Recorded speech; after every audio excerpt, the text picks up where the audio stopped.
A terapia intravenosa configura-se um importante procedimento terapêutico e diagnóstico, amplamente utilizado no cuidado hospitalar e que viabiliza a administração de medicamentos, fluidos e outros componentes sanguíneos e nutricionais no organismo.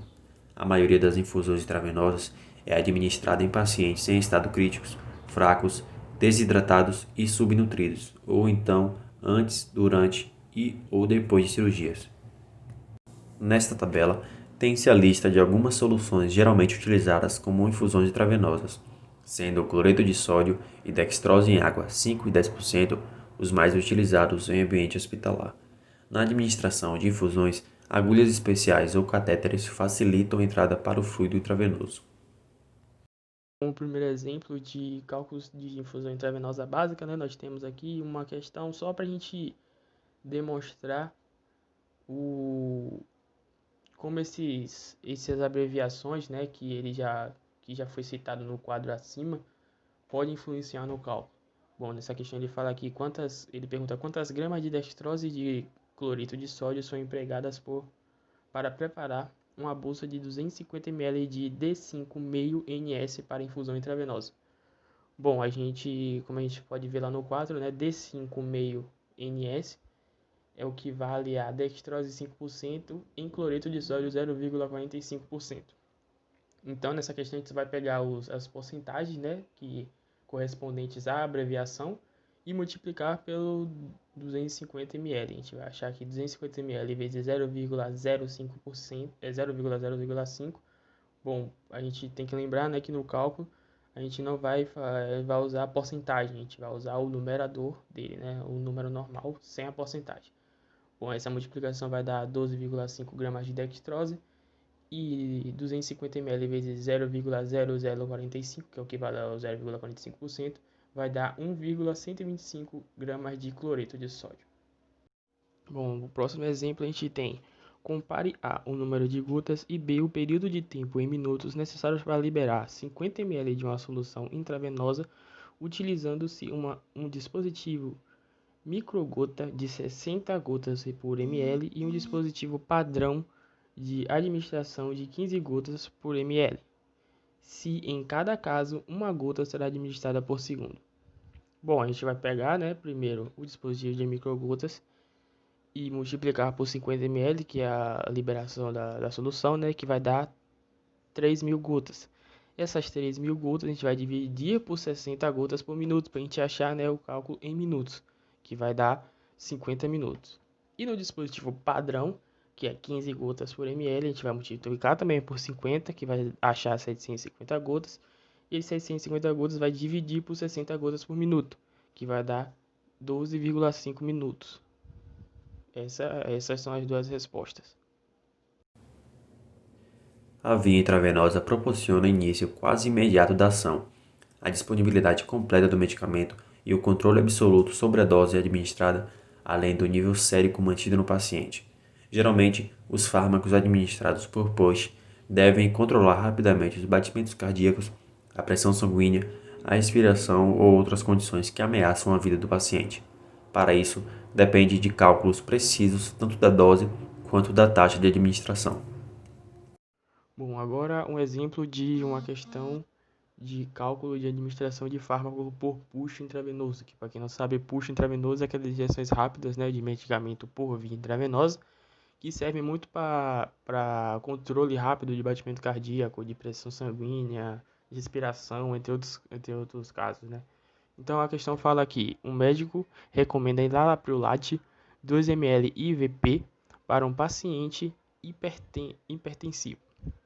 Um farmacêutico libera várias injeções, né, de 1 ml, cada uma contendo 1,5 mg de enalapril. Quantos mililitros da injeção devem ser administrados? Então, isso aí, para quem percebe rápido, é um cálculo básico de regra de 3. Que a gente vai fazer, né, 1,5 mg sobre 1 ml, que é igual a 2 mg sobre x ml, para a gente descobrir os ml. A gente vai fazer uma regra de 3 básica, né? Corta um, corta o outro, e vai ser x igual a 1,6 ml, que é 1 ml de uma seringa e 0,6 ml de outra. Essa é a resposta. Bom, um próximo exemplo aqui, né, de administração por fármaco push, né, uma questão que fala que o médico solicita cloridrato de midazolam 2 mg. O farmacêutico libera um frasco que contém 5 mg por ml de cloridrato de midazolam. Quantos mililitros devem ser administrados? Bom, essa questão aí também é uma regra de 3, que a gente vai pegar 5 mg que vai para 2 mg, assim quanto 1 ml vai para x. E a gente vai achar que x é igual a 0,4 ml.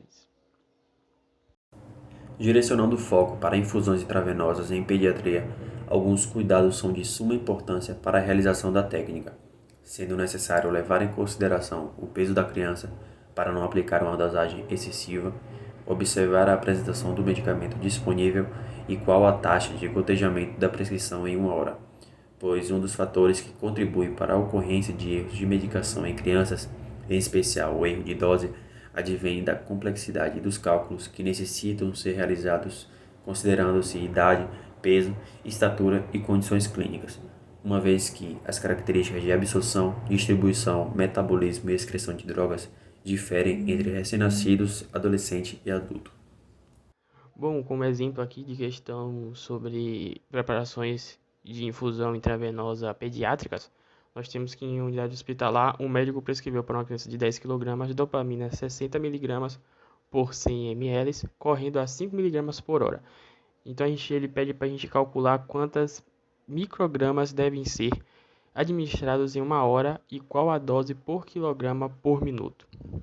Bom, se a gente analisar a questão e pegar os valores em si, a gente vai perceber que vai ser uma regra de 3. Primeiro a gente vai pegar 60 miligramas que está para X, assim como 100 ml está para 5 ml. Isso aí a gente vai achar a quantidade de miligramas que a gente vai ter por hora. Isso vai dar 3 miligramas. Não esqueça que a questão pediu para a gente fazer em microgramas. Então a gente vai transformar 3 miligramas em microgramas, que vai dar 3.000 microgramas por hora. Porém, a questão também pede que seja em minutos e não em horas. Então a gente vai pegar esse 3.000 microgramas e dividir por 60, que vai dar 50 microgramas por minuto. Como ele também pede para a gente saber o valor de quilogramas também, porque ele pede uma dosagem de quilogramas por minuto. Dose por quilogramas por minuto. Então a gente vai pegar esses 50 e fazer outra regra de 3, que vai ser 50, que está para X, assim como 10 kg, que é a da criança, está para 1 kg, que isso vai dar 5 microgramas por quilograma por minuto. E essa é a resposta da questão. Bem, as misturas parenterais. A administração de um medicamento pela via parenteral é um dos dispositivos mais eficazes no tratamento da saúde. A preparação das misturas é feita através de uma grande adição de um ou mais fármacos a fluidos estéreis de grande volume. Alguns bons exemplos desses fluidos são o cloreto de sódio ou a dextrose, por exemplo. Bem, as indicações dessas misturas, elas podem ser feitas para diversos tipos de pacientes. O primeiro deles são os pacientes com distúrbios gastrointestinais e também de outras doenças intestinais que geram alguns problemas. O segundo caso são de pacientes com infarto das vias mesentéricas. O terceiro tipo pode se dar de pacientes que estão realizando oncologia, tratamento oncológico e também radioterapias e afins. Bem, na preparação das misturas, os aditivos geralmente se encontram na forma de solução estéreis, de pequeno volume e armazenadas em ampolas, frascos e mini bolsas para uso, que devem ser misturados com um solvente estéril antes de serem adicionados. Bem, os aditivos mais comuns a ser utilizados nessas preparações são eletrólitos como o sódio, o potássio, o cálcio, entre outros. Os antibióticos também são bem usados. As vitaminas, como a vitamina A, vitamina B1, B6, B12, entre outros também. Alguns minerais, as heparinas e, em alguns casos, até as insulinas. E por último, todos os fluidos, aditivos e cálculos, eles devem ser conferidos cuidadosamente, para que não haja nenhum problema na saúde do paciente. Como um exemplo, né, de uma questão que envolve cálculos de aditivos em infusões intravenosas, nós temos que uma prescrição para um paciente de 154 libras requer que 0,25 mg de anfotericina B por quilograma de peso corporal seja adicionados a 500 mg de solução de dextrose 5%. Bom, se a anfotericina B deve ser obtida a partir de uma injeção que contém 50 mg por 10 ml, quantas miligramas devem ser acrescentados à solução de dextrose? Bom, a gente vai começar resolvendo a parte da quilograma de peso corporal. Por quê? Como a gente pode ver, né, na questão, ele fala que o paciente tem 150 libras. E ele fala que deve ser adicionado a anfotericina B por quilograma de peso corporal. Então a gente vai transformar essas libras em quilograma. A gente está vendo aqui num quadro que tem os valores equivalentes, né? De quilograma, o valor de quilograma é equivalente ao valor de libras. A gente pode ver que 1 quilograma equivale a 2,2 libras. Então a gente pode pegar esse 154 e dividir por 2,2, que a gente vai achar 70 kg. Você pode fazer essa divisão, ou fazer a regra de 3, que acaba fazendo a mesma divisão também. Bom, com esses 70 kg, a gente vai pegar esses 70 e multiplicar por 0,25, que é, né, a adição por peso por quilograma corporal. A gente vai descobrir quanto que de miligramas de anfotericina B serão usadas. Então a gente vai achar 17,5 miligramas. Bom, depois disso, a gente vai ver quanto na injeção, né, vai ter que conter de ml. Então a gente sabe que na injeção contém 50 miligramas por 10 ml. Então a gente vai fazer uma regra de 3 novamente, né, em que 50 miligramas está para 17,5 miligramas, né, que foi o que a gente achou, assim como 10 ml está para X. Resolvendo esse cálculo, né, a gente vai achar que a resposta é 3,5 ml. Velocidade de liberação ou fluxo de fluidos intravenosos. Velocidade de liberação, como o nome já diz, é a velocidade com que o fluido intravenoso irá ser liberado no paciente. O médico especifica nas prescrições a velocidade de liberação de fluidos intravenosos em mililitros por minuto, gotas por minuto, quantidade de fármaco ou, mais frequentemente, como o tempo aproximado de administração do volume total da infusão. Utiliza-se a equação de velocidade de liberação para determinar as gotas por minuto. Volume infundido ml vezes o dispositivo de gotejamento gotas por ml dividido pelo tempo em minutos. E assim obteremos no final as gotas por minuto. É utilizado um nomograma para determinar a velocidade de liberação de um fluido parenteral. Tendo-se o volume a ser administrado, o tempo de infusão e as gotas por mililitro liberadas pelos dispositivos para infusão, pode-se determinar diretamente a velocidade de liberação em gotas por minuto. É utilizado também a tabela de taxa de liberação de infusão, que pode acompanhar um produto comercial para facilitar a sua dosagem. A composição da tabela é baseada na concentração da solução para infusão que deve ser utilizada, na dose desejada de fármaco e no peso do paciente. Outras tabelas podem ser projetadas de forma, por exemplo, por ser utilizada em vez do peso, a área da superfície corporal do paciente em metros. Como exemplo de cálculos de velocidade de liberação, nós temos que uma prescrição requer que 1000 ml de D5W sejam administradas durante o período de 8 horas, utilizando-se um dispositivo de administração intravenoso, né, que libera 10 gotas por ml. Quantas gotas por minuto devem ser administradas ao paciente? Bom, nós temos que o volume do fluido é 1000 ml e ele tem que ser administrado em 8 horas. 8 horas, como a questão pede minutos, vamos transformar, né, que é 480 minutos. E depois disso a gente só vai dividir o volume pelo tempo, e a gente vai achar que será liberado 2,1 ml por minuto. Esse 2,1 ml por minuto a gente vai multiplicar por 10 gotas por ml, que é a do dispositivo de administração intravenoso, que a gente vai achar que a gente vai ter 21 gotas por minuto.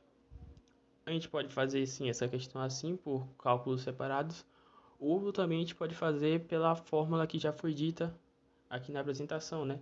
Que nós temos que a velocidade de liberação é igual ao volume infundido em ml vezes o dispositivo de gotejamento dividido pelo tempo. Ou seja, né, o volume infundido, que seria 1000 ml, vezes o dispositivo de gotejamento, que vai ser 10, dividido pelo tempo, que é 480 minutos. E aí a gente vai achar 20,8, que aproximadamente, né, vai ser 21 gotas por minuto.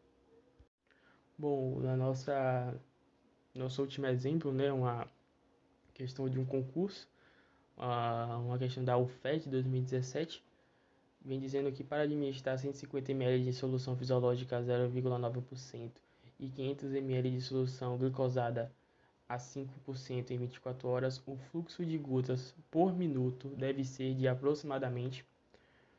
Bom, essa aí é uma questão também de fluxo, né, de liberação, só que ela não vai envolver aquela fórmula que a gente já falou anteriormente, porque como vocês podem observar, ele não diz qual é o dispositivo de administração,